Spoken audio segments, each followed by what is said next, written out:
Hi guys, welcome back. In today's video we have another installment of Crue Trime. Crue Trime.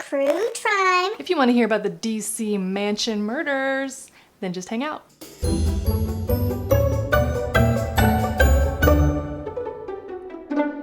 Okay, if you are new here, welcome. Thank you so much for watching, for hanging out.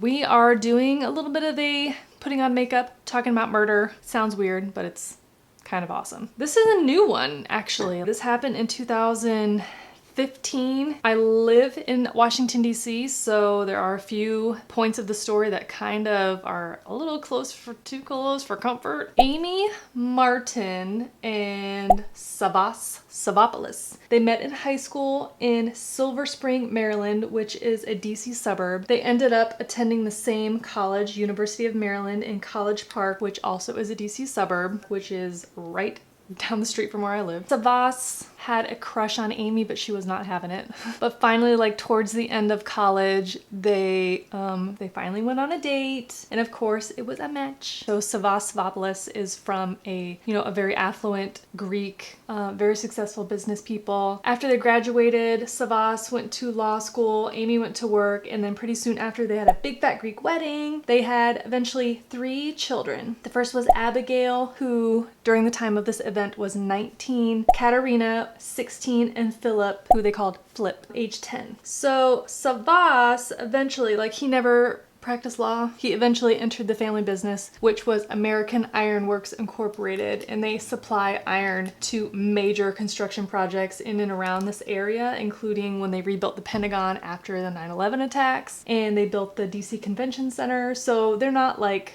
little projects. So this family was essentially DC elite. Very successful, very wealthy, very connected, very charitable. Everyone says that they were super duper nice people despite how obscenely wealthy they were. They had the same housekeeper, Nellie, for 20 years. They had a second housekeeper named Vera, and they had had her for about 5 years at the time of this incident. She was one of Nellie's friends. The teenage girls were in boarding school, and the boy, Flip, was into competitive go-kart racing, which if you know anything about go-kart racing, it's expensive.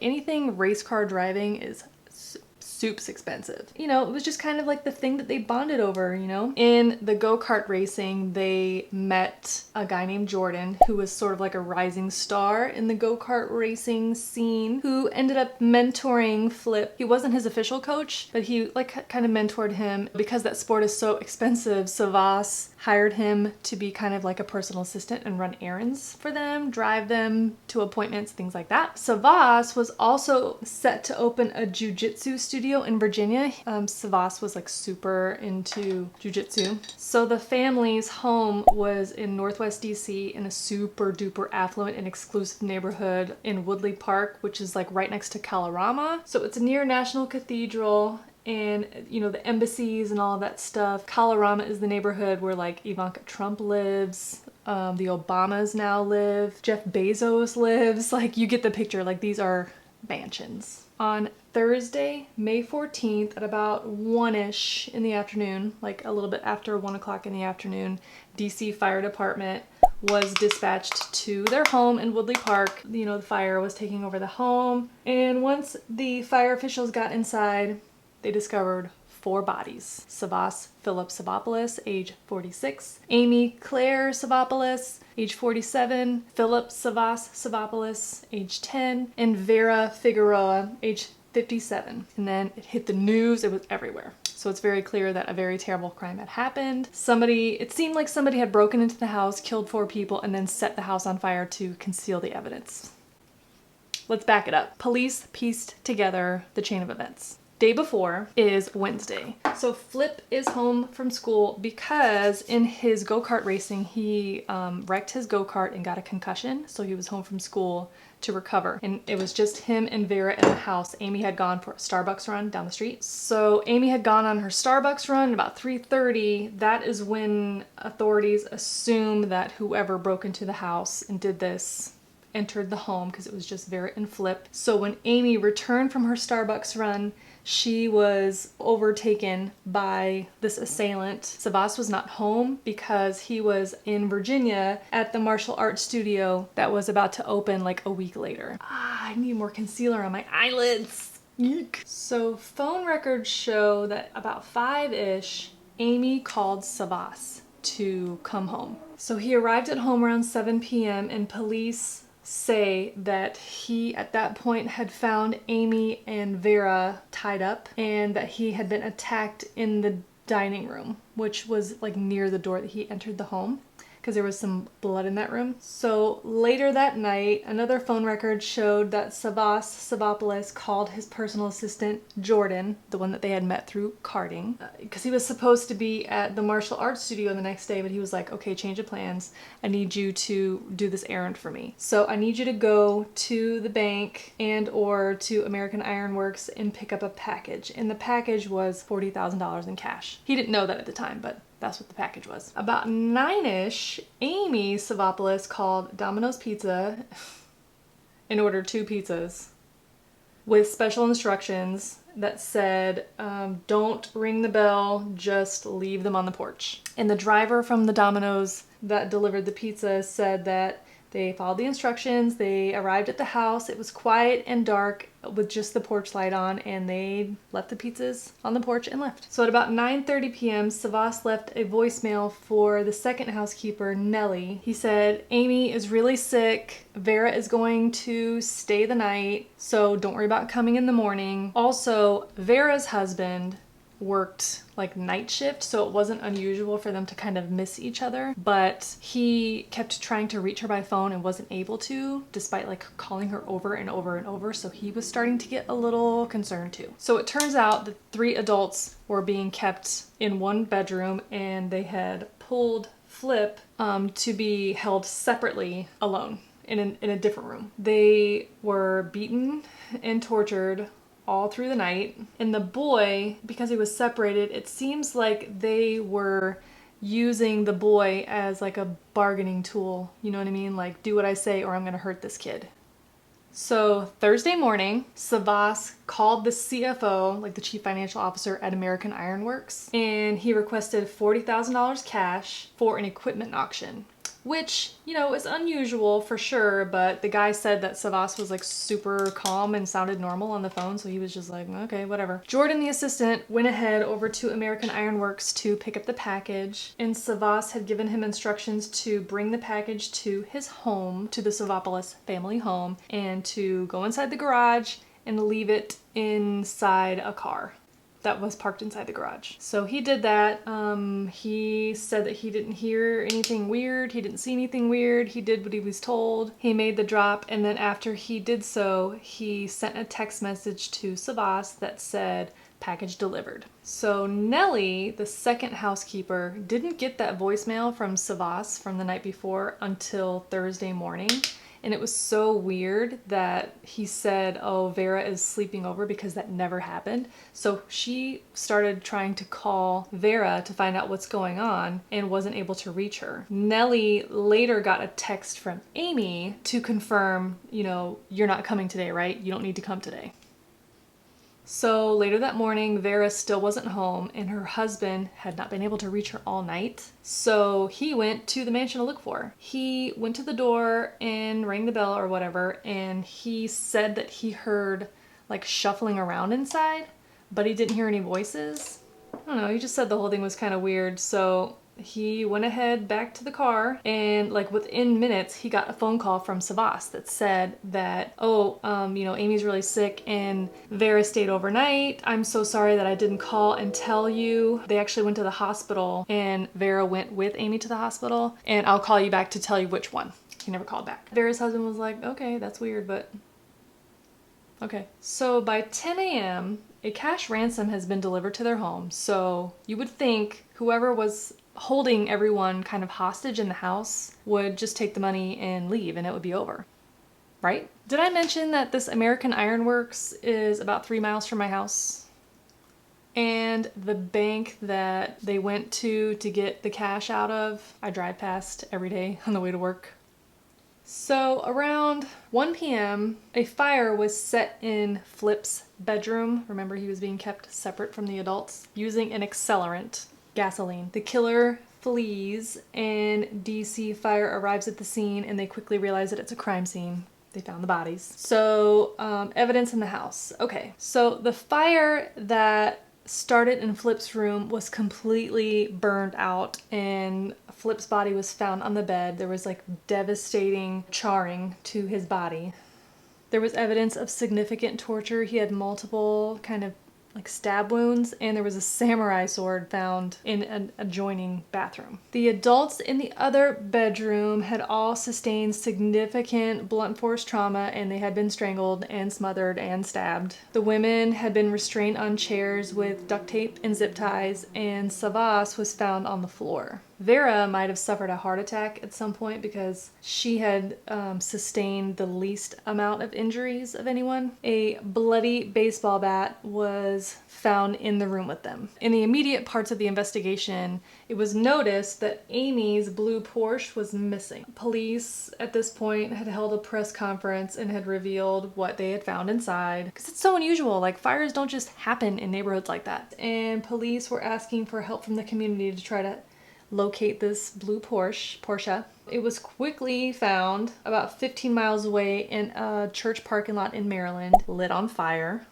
Surveillance footage from the church showed a man kind of running away from the burning car. So because Washington, D.C. isn't really a state, it is like the nation's capital, Metro Police and fire officials are backed up with federal agencies, so that means that they called in the ATF, you know, Federal Bureau of Alcohol, Tobacco, and Firearms. So they have a crime lab in like the headquarters, Washington, D.C. area that is like uniquely capable of extracting DNA from fire damaged items. A footprint is discovered on the side door to the house, indicating kind of forced entry. They find hair, DNA, fingerprints, and other evidence. And they also find those 2 pizza boxes.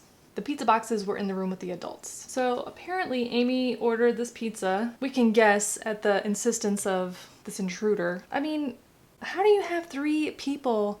How do you like essentially kidnap like and hold hostage 3 adults and there's a kid, a 10-year-old kid tied up in a bed that you've stabbed and like hurt a bunch of times? Let's just take a pizza break. I mean, okay. There was a pizza break and he didn't like crust because he left the crust in the boxes. So remember the ATF collected this DNA evidence, including the crust from these pizza boxes, and they extracted DNA from the crust of that pizza. Boom! DNA. From like spit on the pizza crust. I'm gonna try to do winged eyeliner today. Why am I doing this to myself? I don't know. I have not talked the entire time that I did this winged liner because I can't. The DNA was extracted from the pizza crust, and they also have like first line access to like the pool of criminal DNA, you know, in their database. So the following Tuesday, 5 days after the fire and murders, a hit on the DNA sample comes back. It was 34-year-old Daron Wint. His DNA was on file with law enforcement because he had a soups-long criminal history, including sexual assault, violent assault, including stabbing, robbery, receiving stolen goods, weapons possession, and he had a history of threatening to kill people. A warrant for Wint's arrest on the charge of first-degree murder was issued, and an intense nationwide manhunt for Daron Wint ensues. U.S. Marshals are on the case. They investigate relatives, friends, and possible leads to where they can find Wint, and then the next day, authorities determine that Wint has fled D.C. and he went to Brooklyn, New York to his girlfriend's apartment. I need mascara. So Wint had ran off to New York, but you know what? The full force of the freaking federal government was on after him, so it wasn't long after they had found his name that he was all over the news. His picture was all over the news. He saw himself on the news and he was like, ugh. So he ran back to Washington, D.C.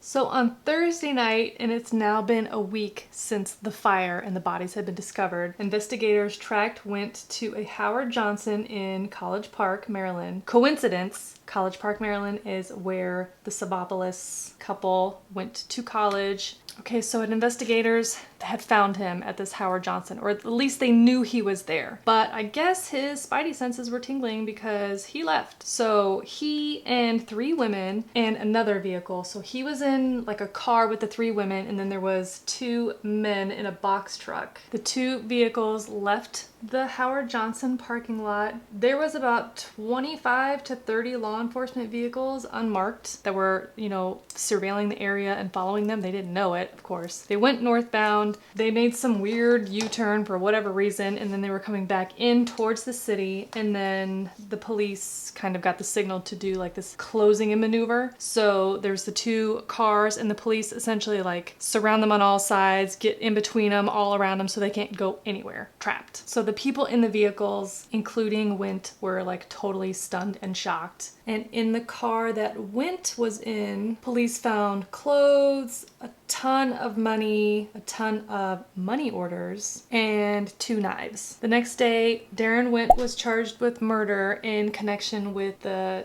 3 Savopoulos family members and their housekeeper, Vera Figueroa. So at this point, it's like a media frenzy, right? Like it's all over the news, and people are like, well, why were there 2 pizzas? Was he acting alone? What's going on? And then like one of Wint's old former attorneys from a traffic violation was like making this media blitz saying, you have the wrong guy. This guy's a gentle giant. Also, he doesn't even like pizza. So it turns out that 12 years before the Mansion murders, Daron Wint was a welder for American Iron Works Incorporated, the company that Savopoulos was the president and CEO of.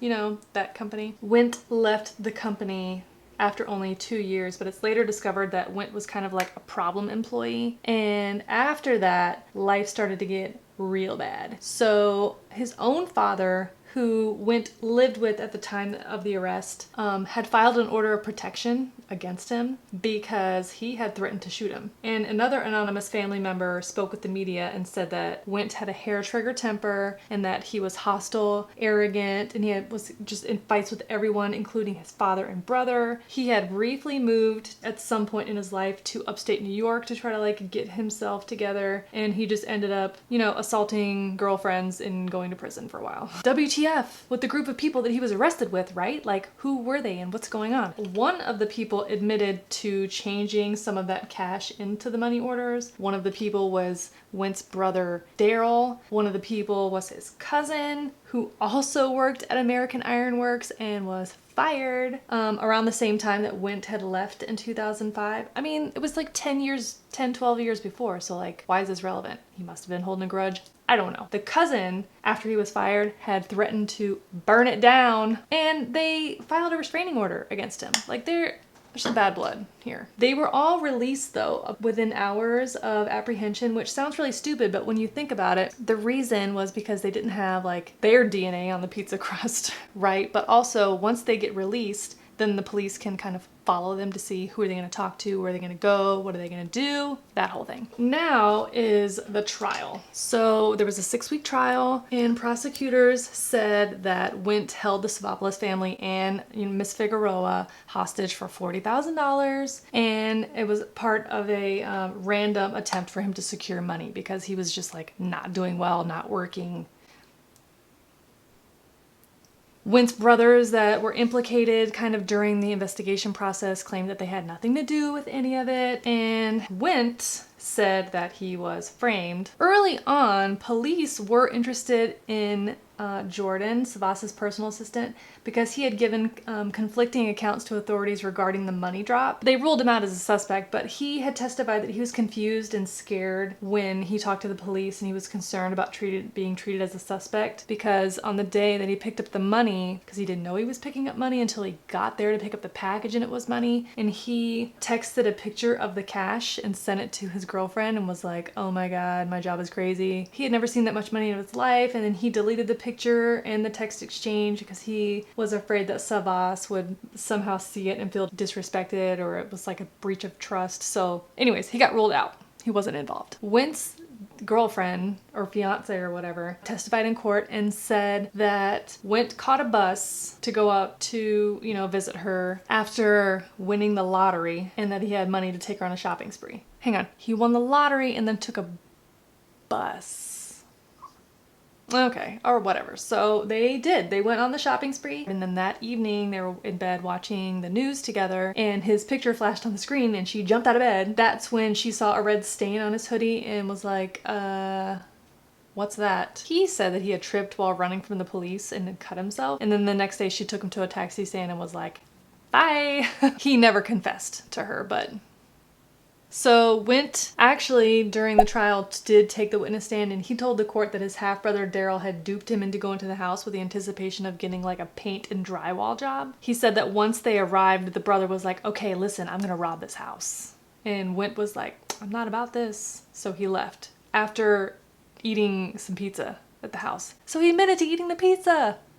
I cannot even with this story. It's just so much. During the trial, some other things that kind of came out. The incriminating evidence were that the phone lines were cut, the security system had never alarmed, the neighbors reported seeing a man that matched Wint's description on the day of the fire entering the garage. DNA from a hair matching Wint was found in the garage. DNA from a hair matching Wint was found in the bedroom with the adult victims. DNA matching Wint was found on a construction vest they found inside Amy's burnt out Porsche. In the days after the killings, Wint used his cell phone to Google things like how to beat a lie detector test, 10 best hideout cities for fugitives, 5 countries without extradition treaties. Dumb. They found traces of some of the victims' blood on Wint's shoes that day that he was arrested. So also during the trial, you know, there was some talk that perhaps he could not have acted alone. It's possible that he had an accomplice, but